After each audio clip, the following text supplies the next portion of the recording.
House Democrats are strongly opposed to this partisan Republican spending bill that continues to gut the health care of the American people. We've said from the very beginning that we want to find a bipartisan path forward, that of course we want to reopen the government, but that we need to decisively address the Republican health care crisis, and that begins with extending the Affordable Care Act tax credits.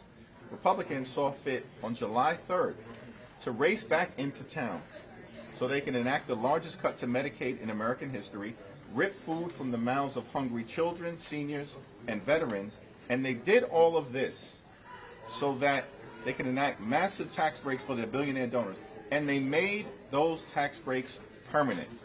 Democrats have introduced an amendment last night before the Rules Committee that would extend the Affordable Care Act tax credits for 3 years to provide working class Americans with the certainty that they deserve. Republicans rejected it because they have zero interest in lowering the high cost of living for the American people, and Republicans have zero interest in addressing the health care crisis that they've created. Democrats will strongly oppose this legislation on the House floor. Leader Jeffries, will you put a discharge petition on the floor for those ACA extension? Yes. Why 3 years? Why not one or something?